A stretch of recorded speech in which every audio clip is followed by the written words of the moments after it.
But for me, you know, when I started in the dark, for instance, I didn't want to make film. I had film stock, as I said, always in my fridge.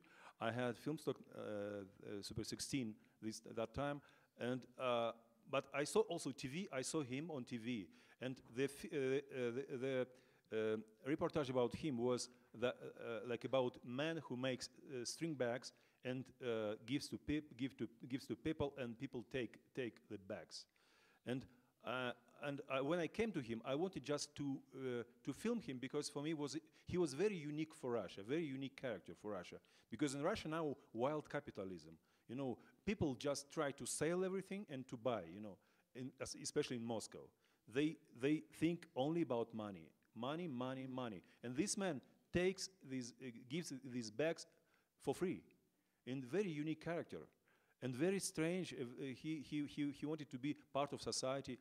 And for me, it was interesting just to film him. I didn't know if I can make film of this.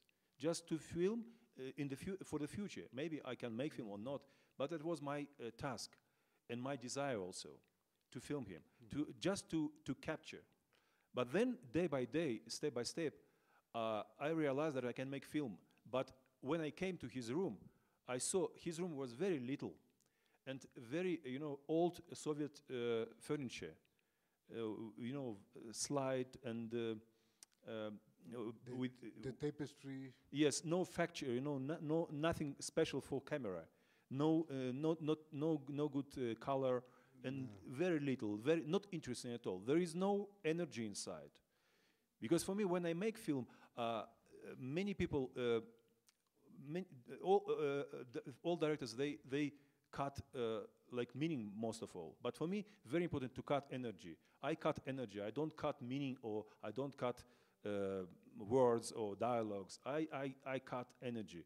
And for me, it was a real challenge how to find energy inside this very boring room and very boring face, because he is blind, and his face was all the time very, how to say, stable, without any emotions, unemotional, and this very typical regular animal like cat, and I didn't know how to capture, how to find energy in this place.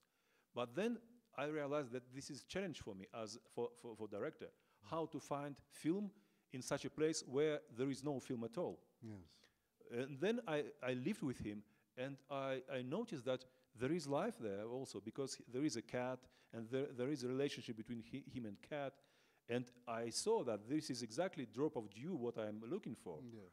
And when you see their relationship, you see all what happened behind the window, and when he go to the yard to give his string bags to people, you understand that this situation is what it's about life, because this is life. Life when we became old, and people don't want us anymore. And and I started filming because I knew that I have to find energy in this room. Mm-hmm. And you can't imagine how much negative we spent for this bloody cat, for instance. Mm-hmm. For us, this cat made of gold, really, because waiting for this cat, it was really painful, agonizing process, you know. Yeah. It was. Can you imagine? By the way, on this film, once my cameraman was busy, and I took one cameraman from fiction film industry, and he came for me for 1 week, I think. And after in 3 days, he said, "It's awful to work with you." He said, "It's awful to wait every day this cat." He said, "We are fiction cameramen. We got used to work, to change light, to put light, yeah, to change something, you know, but we cannot wait. And waiting is the most difficult thing." Mm-hmm. And he worked with me 1 week, and then he said, "Thank you very much, I don't want anymore." But my cameraman came back, and I understand him, yeah, because it's really difficult. The most difficult thing is to wait. And I think on film, important not to shoot, because I think it's easy to shoot, but not to shoot, this is difficult. And I think for film, it's very important what you don't shoot.